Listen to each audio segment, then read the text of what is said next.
नमस्कार जैन दोस्तों, स्वागत है आप सभी का आपके अपने इस परिवार अभय स्टॉक में। मैं हूं आप सभी के साथ अभय यादव।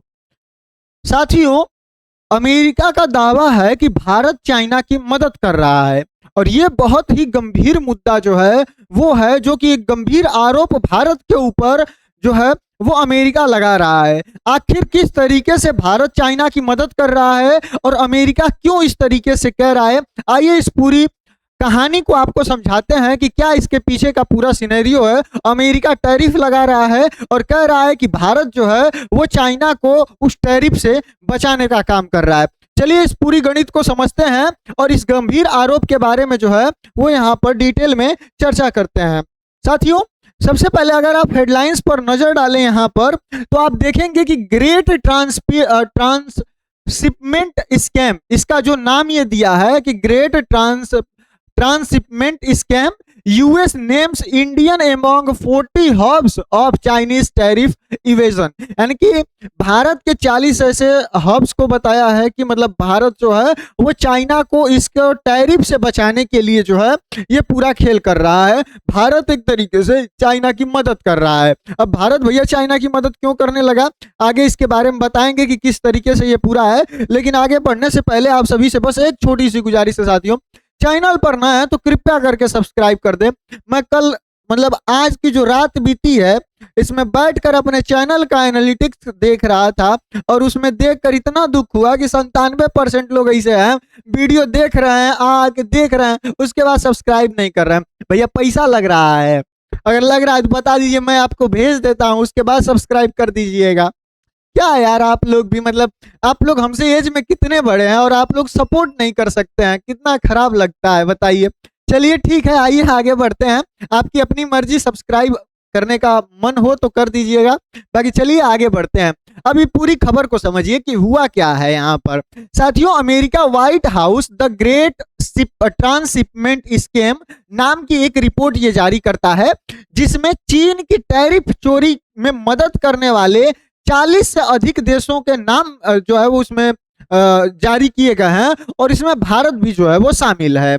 अब साथियों, इस ये कहा किसने है इस बात को, तो समझिए, यह पीटर नावरो जो कि अमेरिकी राष्ट्रपति के व्यापार व मैन्युफैक्चरिंग सलाहकार हैं, इन्होंने जो है यह रिपोर्ट को पेश किया है। और इस पर अमेरिका का जवाब है कि एआई आधारित डिटेक्टिव बॉर्डर सिस्टम से संदिग्ध शिपमेंट पकड़ने की योजना का ये इसमें ऐलान किए हैं और भारत पर आरोप ये लगाए हैं कि पुणे, गुजरात और चेन्नई, जो पुणे है, गुजरात है, चेन्नई है, अगर आप लोगों को मैप ध्यान में हो, मैं तो लाना भूल गया इसमें ऐड करना, तो आपको पता ही होगा कि जो हमारा ये साइड वाला हिस्सा होता है, जैसे ये मतलब पूरा भारत है, इधर श्रीलंका है, तो आपका जो इधर वाला हिस्सा है जिसमें कि आपका मुंबई में पुणे आ जाएगा महाराष्ट्र के अंदर, फिर आपका गुजरात और नीचे चेन्नई, तो ये जो जितने इंडस्ट्रीज बेल्ट हैं इन पर चीन पंप और जो कंप्रेशर है उनको री रूट करने का आरोप लगाया गया है अमेरिका के द्वारा। अब ये री रूट करना क्या होता है आइए बताता हूं। साथियों, ये पूरा मामला क्या है, तो अमेरिका और चीन के बीच में आप सभी को पता है व्यापार युद्ध चल रहा है। कब से ये चल रहा है, तो 2018 से ही, जब से चाचा ट्रंप प्रशासन में आए हैं, इस सबके साथ जो है वो लड़ाई कर ही रहे हैं। इन्होंने चीन के ऊपर भारी सैंक्शन 301 जो है टैरिफ लगा दिए ताकि चीन की अनुचित व्यापार नीतियों का को जो है वो लगाम लगाई जा सके। चीन करता क्या है, तो इतने कम दामों में हर देश के अंदर अपना प्रोडक्ट पहुंचा देता है कि वहां की जो इंडस्ट्रीज है वो तबाह हो जाएंगी। तो इसी को लगाम लगाने के लिए सेक्शन 301 का प्रयोग करके अमेरिका जो है चाइना के ऊपर टैरिफ लगाता है। अमेरिका कहता है कि इसके जवाब में चीनी कंपनियों ने एक तरीका खोज निकाला। जो चीनी कंपनियां हैं वो अमेरिका के टैरिफ से बचने के लिए एक नया तरीका खोज लाई। वो तरीका ऐसे है कि वो अपने माल को सीधे अमेरिका को न भेजकर पहले किसी तीसरे देश को भेजती हैं, बाद में हल्की प्रोसेसिंग वहां पर करवाती हैं और उसके बाद में मेड इन एक्स जो है, मतलब जिस देश से वो बेचा जा रहा है, जैसे यहाँ पर मैं भारत का उदाहरण लेके चल रहा हूं, तो इसका कहना है कि चाइना क्या करेगा कि जो चाइना है यह पहले अपना सामान बेचेगा, किसको, तो ये बेचेगा इंडिया को। लेकिन जो ये प्रोडक्ट इंडिया को बेचेगा वो लगभग मानकर चलिए कि 80 to 90% वो कंफर्म मतलब चाइना के द्वारा ही पूरा बनाया गया होगा। बाद में इसको जो है भारत क्या करेगा, फिर इसको अमेरिका भेज देगा, अमेरिका यहाँ पर भेज देगा। अब अमेरिका भेजेगा तो चूंकि ये इंडिया में प्रोडक्ट आया था तो अब इस पर भारत करेगा क्या कि उस पर लेबलिंग कर देगा, लेबलिंग कर देगा। और इस लेबलिंग के वजह से साथियों अब ये मेड इन इंडिया हो गया। और जबकि भारत किया क्या यहाँ पर, तो मान लीजिए कि एक पेन है, अगर इसको मैं एक पेन मान लूं पूरा, तो ये पूरी पेन बनकर चाइना से आई भारत, भारत इस पे सिर्फ इतना योगदान किया कि इसके ऊपर कैप लगा दिया और इस पेन को पैक करके जो है वो अमेरिका बेच दिया और इससे यह मेड इन इंडिया बन गया। तो ये काम जो है वो यहाँ पर अमेरिका का जो आरोप है कि इस तरीके से भारत जो है वो चाइना की मदद कर रहा है, उनसे सामान पूरा बना बनाया खरीदता है, बस अपने यहाँ रीलेबलिंग करता है और इसको जो है फिर अमेरिका को भेज देता है। यही रूट जो है वो कहा जाता है। ठीक है, तो आई होप आपको ये समझ में आ गया। अब आगे यहाँ पर बढ़ते हैं और क्या कहा गया साथियों। इस प्रक्रिया को अमेरिका जो है वो ट्रांसशिपमेंट यानी कि शिपमेंट को घुमा फिराकर भेजना कहता है और अब उसने इसे एक संगठित शैडो नेटवर्क करार दे दिया है कि यह एक जैसे परछाई वाला नेटवर्क है, यानी कि जैसे किसी परछाई के आड़े से घूमकर सारी चीजें जा सकती हैं बिना उजाले में आए, उस तरीके से इसका नाम दे दिया है। अब साथियों समझिए, जो ये रिपोर्ट आई है, जो ये यहाँ पर रिपोर्ट आई है इसके बारे में, द ग्रेट ट्रांसशिपमेंट, इसके क्यों जरूरी है, तो यह रिपोर्ट आगे भारत और अमेरिका के व्यापार वार्ता, टैरिफ दरों और परीक्षा में पूछे जाने वाले सवालों के लिए तो ये महत्वपूर्ण है ही। तो ये मतलब अब ये डिपेंड करेगा, अगर यहाँ पर ये सही निकलता है कि भारत जो है वो इस तरीके का काम कर रहा है, तो फिर अमेरिका और भारत के रिश्ते अभी उसी तरीके से स्टेबल नहीं चल रहे हैं और हो सकता है कि भारत को टैरिफ झेलना पड़े या फिर अमेरिका कोई और स्ट्रिक्ट एक्शन जो है वो ले सकता है। यानी कि कुल मिलाजुलाकर इसका असर जो है वो भारत और अमेरिका के जो रिश्ते हैं उस पर पड़ेगा। अब साथियों ये पूरा टाइमलाइन समझिए।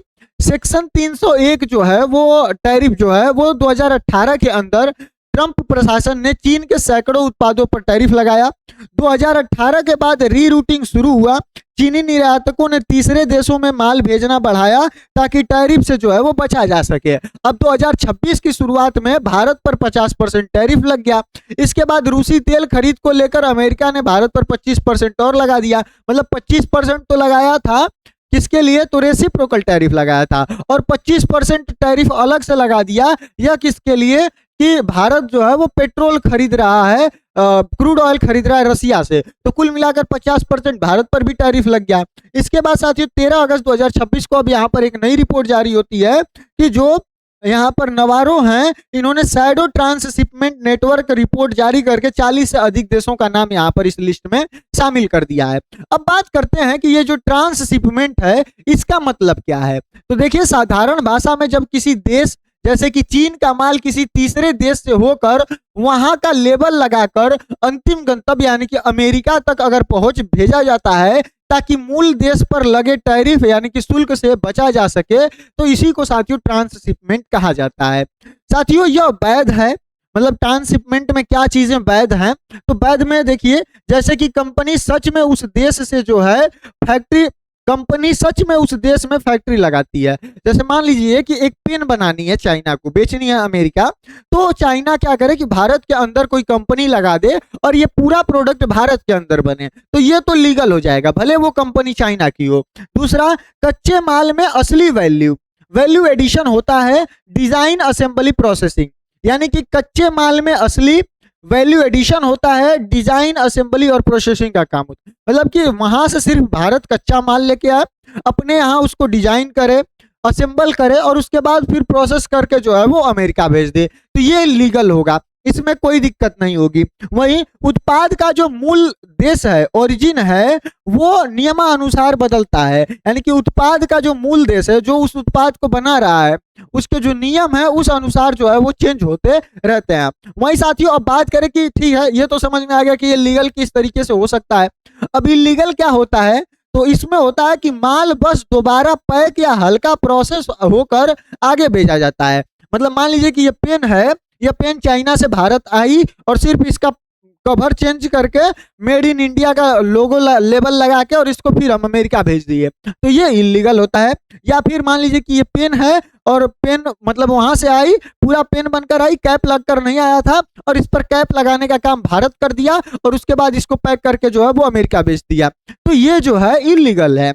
वहीं असली विनिर्माण चीन से ही होता है, बस कागजों पर देश का नाम बदलता है और उद्देश्य केवल इसका यही होता है कि यह लोग जो है वो टैरिफ से चाइना जो है यहाँ पर बच जाए। अब जो ये शैडो नेटवर्क है साथियों, असल में यह काम कैसे करता है इसको समझिए।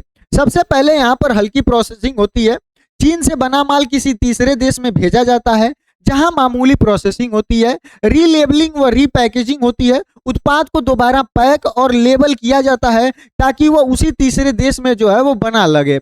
इसके बाद री इनवाइसिंग होता है, यानी कि जो बिलिंग और इनवाइस बिल होता है उसको जो है दस्तावेज बदले जाते हैं ताकि जो ओरिजिन में कागज है वो यहाँ पर अलग देश का दिख सके। वो जो जैसे मान लीजिए चाइना से आया तो उसकी इनवाइस में चाइना का नाम होगा, तो फिर वो भारत आ गया, अब वो भारत में प्रोसेसिंग हुआ, फिर भारत से अब जो है कि वहां पर चला गया, तो एक तरीके से ये होगा कि भारत ने खरीद लिया, अब भारत बेच रहा है तो भारत अपने हिसाब से जो है वो इनवाइस बना के भेजेगा। और इसके बाद साथियों चौथा, अमेरिका में एंट्री लेगा तो माल तीसरे देश के नाम पर कम या बिना टैरिफ के अमेरिकी बाजार तक पहुंच जाता है, जिसके वजह से जो देश के ऊपर टैरिफ लगा है वो बच जाता है और यहाँ पर माल भी उस देश के अंदर पहुंच जाता है। अब आगे बढ़ते हैं और बात करते हैं कि नेटवर्क में शामिल जो प्रमुख देश हैं उनमें किसका किसका नाम आ रहा है। तो सबसे पहले रिपोर्ट के अनुसार यह नेटवर्क अमेरिका के कई सबसे बड़े व्यापारिक साझेदारों को तक फैला हुआ है, जिसमें कि अगर आप देखें तो मैक्सिको जो कि अमेरिका की जमीनी सीमा से जुड़ा हुआ प्रमुख रूट है, कनाडा, यूरोपीय संघ, जापान, दक्षिण कोरिया और भारत, मतलब ये सबको लपेटे में ले लिया है। हमको तो लग रहा है कि इसको छोड़ा ही नहीं है। अब आप सोचिए यूरोपियन यूनियन में पूरे यूरोप के सभी देश आ जाएंगे लगभग, उनको ले लिया, कनाडा को ले ही लिया, मैक्सिको को ले ही लिया, जापान तक को छोड़ा नहीं। इसके बाद दक्षिण कोरिया और भारत, जबकि जापान का चाइना से इस समय 36 का आंकड़ा चल रहा है, उसके बाद भी ये जापान को भी नहीं छोड़ा है। और यहाँ पर साथियों कुल मिलाकर इस तरीके से यह 40 से अधिक देशों की लिस्ट जारी कर दिया, यानी कि कुल मिलाकर यह यही कहना चाह रहा है कि भैया हम टैरिफ तुम पर लगाएंगे, यह तो सिर्फ एक इसका बहाना है, क्योंकि चाचा ट्रंप को फिर से जो है वो यहाँ पर कुछ ना कुछ ट्विस्ट चाहिए होता है। अब आगे बढ़े और बात करें कि भारत पर विशेष रूप से क्या आरोप इसने लगाया है, भारत के ऊपर क्या यहाँ पर आरोप लगा है। तो इनका कहना है कि पुणे, गुजरात, चेन्नई में औद्योगिक बेल्ट में चीनी पंप और कंप्रेसर को एब्जॉर्ब यानी कि अवशोषित करता है, यह रिपोर्ट का दावा है। यानी कि जो चाइना के द्वारा बनकर पंप आ रहा है और जो कंप्रेसर आ रहा है वो गुजरात और पुणे और चेन्नई के औद्योगिक बेल्ट में आ रहा है, वहां से फिर ये जो है रीलेबलिंग हो रहा है।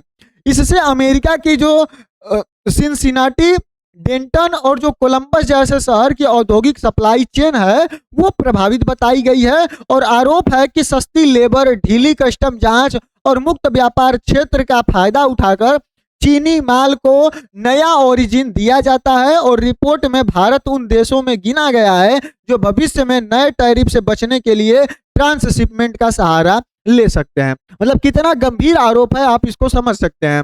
इसके बाद साथियों किन उत्पादों पर फोकस है, तो यहाँ पर पंप और कंप्रेसर पर फोकस है, जो कि औद्योगिक मशीनरी से जो है वो जुड़े हुए अहम पुर्जे हैं।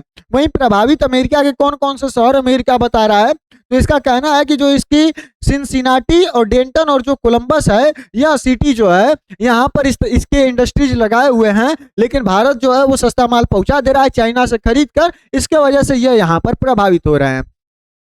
अब साथियों आंकड़ों पर भी बात कर ली जाए कि आंकड़ों में पूरा मामला क्या है। तो देखिए यहाँ पर सालाना ट्रांसशिपमेंट का अनुमानित जो दायरा बताया गया है वो बताया गया है, कम से कम जो न्यूनतम अनुमान है वो लगभग 34 अरब डॉलर। वहीं जो केंद्रीय अनुमान है वो मतलब मीडियम जो अनुमान है वो है 75 अरब डॉलर, और यहाँ पर जो सबसे अधिक अनुमान लगाया जा रहा है कि 303 अरब डॉलर के आसपास जो है वो यहाँ पर शिपमेंट हुआ है, ट्रांसशिपमेंट हुआ है। साथियों लगभग 19 बिलियन डॉलर से लेकर 26 बिलियन डॉलर अनुमानित सालाना टैक्स रेवेन्यू का अमेरिका को नुकसान हुआ है, अगर ये आंकड़े सही हैं तो। वहीं लगभग एक वर्ष में गलत ओरिजिन में पाए जाने पर टैरिफ पिछली तारीखों से वसूला जा सकता है। मतलब अगर ऐसा पाया जाएगा कि जो है यहाँ पर रियल में इस तरीके का काम हो रहा है, तो 1 वर्ष पहले से जो है उस डेट से यहाँ पर जो है फिर से टैरिफ लगाकर जितना सामान आया है, जितना माल आया है, उस पर फिर से टैरिफ वसूलेंगे ये लोग। 40 से अधिक देश जिन्हें रिपोर्ट में शैडो नेटवर्क का हिस्सा यहाँ पर इसके द्वारा बताया गया है। अब बात करते हैं साथियों अमेरिका का हथियार क्या है। तो यह नया एक हथियार बना रहा है जो कि एआई आधारित डिटेक्टिव बॉर्डर होगा, जो कि US custom and border protection, जिसको कि सीबीपी की मदद से के लिए यहाँ पर एक एआई सक्षम सिस्टम तैयार किया जा रहा है, जो कई डेटा स्रोतों को जोड़कर संदिग्ध शिपमेंट को पकड़ेगा। यानी कि एआई के माध्यम से जो है ये लोग ट्रैक करेंगे, जिसमें शिपमेंट डेटा यानी कि माल की आवाजाही और रूटिंग हिस्ट्री का विश्लेषण करेंगे, प्रोडक्ट की क्वालिफिकेशन यानी कि उत्पाद का सही श्रेणी में और मूल पहचान करेंगे, जो क्या कहते हैं ऑनरशिप लिंक होता है, यानी कि जो ऑनरशिप लिंक होता है कंपनी की जो आपसी मालिकाना संबंध है उसकी ये जांच करेगा। प्रोडक्शन कैपेसिटी यानी कि किस देश की असली उत्पादन क्षमता की तुलना करेगा। मान लीजिए कि भारत की उत्पादन क्षमता 50 है, कोई भी प्रोडक्ट 50 यूनिट भारत बना सकता है और भारत अमेरिका को बेच दे रहा है मान लीजिए कि 100 यूनिट, तो ये इस चीज को भी डिटेक्ट करेगा। जब तुम बना 50 ही सकते हो तो बेच कैसे 100 रहे हो, तो इस चीज को डिटेक्ट करेगा। फिर यहाँ पर एनोमली डिटेक्शन यानी कि असामान्य पैटर्न व अचानक बढ़े निर्यात की यह पहचान करेगा कि कहीं अचानक से तो ये देश हमारे यहाँ ज्यादा प्रोडक्ट नहीं बेचने लगा। इसके बाद कंप्यूटर विजन करेगा, यानी कि दस्तावेज व शिपमेंट इमेज को जो है उसकी स्वचालित यहाँ पर ये जांच करेगा। तो इस तरीके से इस पूरे सिस्टम को मतलब देखने का, पकड़ने का जो है वो अमेरिका तरीका बना रहा है। अब आगे क्या हो सकता है, तो पहला कि यहाँ पर साथियों रेट्रोएक्टिव टैरिफ लगे, यानी कि अगर किसी उत्पाद का ओरिजिन गलत पाया गया तो लगभग 1 साल पीछे तक का टैरिफ फिर से वसूला जाए। भविष्य के जो ट्रेड हैं, आने वाले नए व्यापार समझौते में ट्रांसशिपमेंट रोकने के लिए दंड यानी कि पेनल्टी की शर्तें जो है हो सकता है जोड़ी जाए, या फिर सख्त कस्टम जांच हो, एआई टूल के जरिए हाई रिस्क शिपमेंट की पहचान कर उन्हें रोका जा सकता है, या फिर व्यापार तनाव बढ़ने का जोखिम है। यानी कि यह रिपोर्ट पहले से चल रहे भारत अमेरिका व्यापार तनाव को, जो कि 50% टैरिफ और रूसी तेल के विवाद को लेकर है, वो और भी यहाँ पर बढ़ सकती है। बाकी देखना होगा कि यहाँ पर क्या होता है। अब भारत ने क्या इसका जवाब दिया। अब भारत के ऊपर आरोप लगे तो भारत इसका जवाब तो देगा ही। तो भारत ने कहा, भारत के जो विदेश मंत्रालय है एमईए, इन्होंने कहा कि भारत के विदेश मंत्रालय ने जो नवारो हैं इनके आरोपों को भ्रामक और गलत बताते हुए खारिज किया और कहा कि भारत अमेरिका के साथ व्यापार मुद्दों पर लगातार जो है बातचीत कर रहा है। वहीं यह पहला मौका नहीं है, इससे पहले भी नवारो ने भारत को रूसी कच्चे तेल की खरीद को लेकर तीखी टिप्पणियां की थी और भारत पर पहले से ही 50% तक का भारी अमेरिकी टैरिफ लागू है, जिसमें रूसी तेल पर 25% का अतिरिक्त शुल्क भी यहाँ पर शामिल है। वहीं भारत ने बार बार कहा है कि वह अपने राष्ट्रीय हित और आर्थिक सुरक्षा के लिए जरूरी कदम उठाता रहेगा और दोनों देशों के बीच व्यापार वार्ता जरूरी है और अधिकारी स्तर पर संबंधों को मजबूत बनाए रखने पर बात जो है वो कही जा रही है। यानी कि भारत इसको सिरे से जो है वो खारिज कर रहा है और किसी भी तरीके से इसको मानने के लिए यहाँ पर तैयार नहीं है। लेकिन एक चीज और है कि भारत इसका जो है वो फायदा कैसे उठा सकता है। ये जो पूरा प्रकरण चल रहा है इसमें भारत किस तरीके से फायदा उठा सकता है। देखिए, भारत की अपनी नीति है कि भारत जो है वो आत्मनिर्भर भारत की तरफ बढ़े। तो अगर भारत चाइना से जो सामान ले रहा है वो सामान लेना बंद करके अपने यहाँ ही सारी चीजों का काम, मतलब कि उसको कच्चा माल अपने यहाँ से निकाले, उसको प्रोसेसिंग अपने करे, उसकी लेबलिंग अपने करे, उसका मैन्युफैक्चरिंग सारा काम अपने यहाँ करे, तो ये आत्मनिर्भर भारत के लिए बहुत अच्छा है। क्योंकि चाइना पर टैरिफ लगेगा, आने वाले और जो 40 देश हैं जिनमें कि अगर भारत पर नाम नहीं आता है और उनका अगर किसी का नाम आता है तो उनके ऊपर टैरिफ लगेगा, जिसके वजह से भारत अमेरिका के अंदर फिर माल पहुंचेगा नहीं उस तरीके का। तो भारत को यहाँ पर अपॉर्चुनिटी मिल सकती है और भारत इस गैप का फायदा उठाकर थोड़ा सा आगे बढ़ सकता है। आप लोगों की अपनी क्या राय है कमेंट सेक्शन में जरूर बताइएगा। बाकी पेपर की दृष्टि से, परीक्षा की दृष्टि से ये कुछ महत्वपूर्ण पॉइंट्स हैं इस पूरे टॉपिक से रिलेटेड, जो कि आप लोग देख सकते हैं, जो कि करंट अफेयर और जियो पॉलिटिकल्स के लिए बढ़िया है। और चैनल पर नए हैं भैया तो सब्सक्राइब कर दीजिए, पैसा नहीं लगता है, इससे हमको मोटिवेशन मिलता है, आपको नोटिफिकेशन मिलता है। ठीक है, चलिए मिलते हैं अगली वीडियो में, अपना ध्यान रखिएगा। जय हिंद, जय भारत।